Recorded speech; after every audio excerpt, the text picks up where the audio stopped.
ఆ, నేను అన్య కుటుంబంలోంచి ప్రభువుని నమ్ముకొని బాప్తిస్మం తీసుకోవాలనుకుంటున్నాను. అయితే నాకున్న డౌటు, అన్యులైన మా బంధువుల ఇంటికి వెళ్ళి వారితో పాటుగా నేను భోజనం చేయొచ్చా? వారి ఆహ్వానంలో నేను కూడా పాలిపంపులు పొందవచ్చా?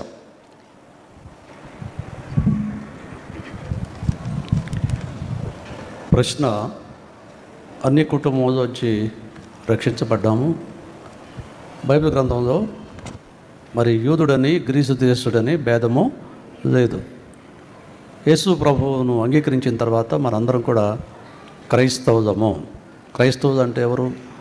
One who followed Christ is a Christian. క్రైస్తవ్యం అనేది మతం కాదు. మరి రక్షణ మొట్టమొదటి యూదుల కొరకు వచ్చింది, తర్వాత అన్ని జనాంగానికి ప్రభువు తీసుకొచ్చారు. కాబట్టి రక్షించబడ్డాం. అయితే మన బంధువుల విషయం కూడా మనం ఎక్కువగా ప్రార్థన చేయాలి. వారి రక్షణ కొరకు ప్రార్థన చేయటం అనేది అవసరంగా ఉంది. అయితే కొన్నిసార్లు మరి వారి దగ్గరికి భోజనం చేయాలా అనే ఒక ప్రశ్న మీరు వేశారు. మరి భోజనం చేయాలి, ఎందుకంటే వెళ్ళడం అవసరమే. కానీ వాళ్ళ యొక్క క్రియల్లో మనం పాలుభాగస్తులుగా ఉండకూడదు. సపోజ్ ఒక పెళ్ళికి పిలిచారు మనకి, అన్యుల పెళ్ళికి.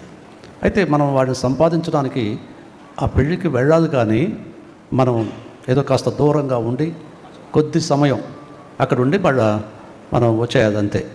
ఒకవేళ భోజనం చేయొచ్చు, చేయకపోవచ్చు. దానివలన మనం వారిని సంపాదించుకుంటాం. అపోస్తలుడైన పౌలు ఒక మాట అంటారు, నేను యూదుల్లో యూదుడను అన్నాడు. ఆయన అందరికీ అన్ని విధాలు వాడినై ఉన్నా అని చెప్పాడు. కాబట్టి రక్షించబడిన తర్వాత వారి క్రియల్లో మరి పాలు పంపులు పొందకూడదు. కానీ మరి కొన్నిసార్లు మనం అయితే విగ్రహారాధన అనేటువంటిది ఆ విషయంలో మనం జాగ్రత్తగా ఉండాలి. విగ్రహార్పితం ఇందాక బెన్నీ ప్రసాద్ గారు చెప్పారు కదా, డానియల్ మరి విగ్రహార్పితాన్ని తినలేదు. అలా మనం కూడా, మా సొంత మేనమావ గారు చనిపోతే నేను వెళ్ళలేదు, ఆ తర్వాత వెళ్ళాను. తర్వాత వెళ్ళి నేను అన్ని కుటుంబంలోంచి రక్షించబడ్డాను. ఆ తర్వాత వెళ్ళి మా అత్తయ్య గారిని, తర్వాత తల్లిదండ్రులను వారితో మాట్లాడి కొంత సువార్త చెప్పాను వారికి. సువార్త చెప్పి, సరే మా అత్తయ్య గారు అన్నారు, అబ్బాయి వచ్చావు కదా భోజనం చేయంటే తిన్నాను. నేను భోజనం తిని వాడి కొరకు ఏం చేసి ప్రార్థన చేసి సువార్త అందించినప్పుడు ప్రభు వారి ఒక కథ దగ్గర తీసుకొచ్చాడు. ఆ రీతిగా బంధువుల్లో కొంతమంది రక్షించబడ్డారు. దేవునికి స్తోత్రం. మరి నన్ను ముట్టగే నామాలు కాకి దాకా ఉండకూడదు. కొంతమంది ఉంటారా, ఎక్కడికి వెళ్ళదు, ఎవరితో మాట్లాడకూడదని. అదేమి కాదు, వెళ్ళొచ్చు. కానీ వారి క్రియల్లో పాలుభాగస్తులుగా ఉండకుండా జాగ్రత్తగా ఆ విగ్రహార్పితానికి దూరంగా ఉంటూ ముందుకెళ్ళాలి.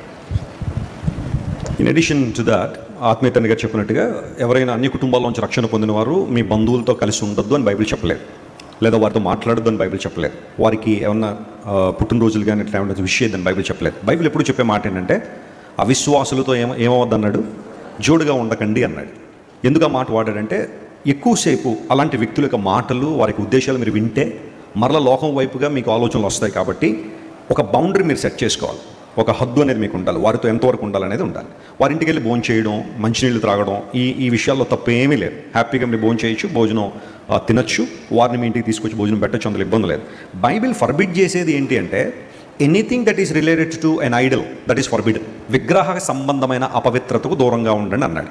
విగ్రహారాధన మాత్రమే కాదు, ఒక బొమ్మను చూసి పూజించడం మాత్రమే కాదు, దానికి సంబంధించిన విషయాలు ఏవైతే ఉంటాయో వాటికి దూరంగా ఉండాలి. మీరు ఇంటికి వెళ్ళిన తర్వాత యాక్ట్ చాప్టర్ 15:19 చదివితే అక్కడ అన్యులైన వారు ప్రభువుని అంగీకరిస్తున్నప్పుడు దయచేసి మనలో ఏ ఒక్కరూ వారిని కష్టపెట్టద్దు, కానీ కొన్ని విషయాలు మాత్రం వారికి చెబుదామని అపోస్తలులు తీర్మానం చేశారు. ఆ తీర్మానం చేసిన ఆ సభకు నాయకుడు ఎవరంటే, యేసుక్రీస్తు ప్రభు యొక్క సహోదరుడైన యాకోబు గారు నాయకుడిగా ఉన్నాడు. ఆయన ఏమన్నాడంటే, చాలామంది ఇప్పుడు ప్రభువుని తెలుసుకుంటున్నారు, యూదులమైన మనమే కాదు, అన్ని జనంలో చాలామంది వస్తున్నారు, కాబట్టి మనం వాళ్ళు ఎక్కువ ఇబ్బంది పెట్టదు ఏ విషయంలో. కానీ కొన్ని విషయాలు మాత్రం స్పష్టంగా చెప్దాం. ఏంటది అంటే, విగ్రహ సంబంధమైన అపవిత్రత, గొంతు పిసిగిన దాన్ని తినొద్దు, రక్తము, ఇలాంటి జారత్వము అనే విషయంలో మాత్రం జాగ్రత్త ఉండాలని ఖండితంగా చెప్తా ఉన్నారు. ఎప్పుడు నేను చెప్పే మాట ఏంటంటే, anything that is related to an idol you should be very careful, that is forbidden. ఇంకా అందులో సందేహం ఏమీ లేదు, ఇంకా ప్రశ్నోత్తరాలు లేవు, లేకపోతే కాంప్రమైజ్ లేదు. వాళ్ళు అలా చెప్పారు కదండి, వీళ్ళు అలా చెప్పారండి, ఎవరో చెప్పారని కదా. బైబిల్ ఏం చెప్తుంది చూడాలి. విగ్రహార్పితము తినకూడదు, విగ్రహ సంబంధమైన అపవిత్రతలో పాలు పంపులు పొందకూడదని బైబిల్ చాలా ఖచ్చితంగా సెలవిస్తూ ఉంది. అపార్ట్ ఫ్రమ్ దాట్, మిగతా విషయాలు వారితో కలిసి ఉండడం కావచ్చు, భోజనం చేయడం కావచ్చు, వారు మీ చుట్టాల బంధువులు కాబట్టి ఆ విషయంలో మీరేమీ ఇబ్బంది పడాల్సిన అవసరం లేదు. Doesn't make sense? హలో, అర్థమైందా? Very nice. సో ఈ ప్రశ్న ద్వారా చాలామంది మరి సత్యాన్ని తెలుసుకున్నారని అనుకుంటున్నామన్నా. సో మరొక ప్రశ్న, దిస్ ఈజ్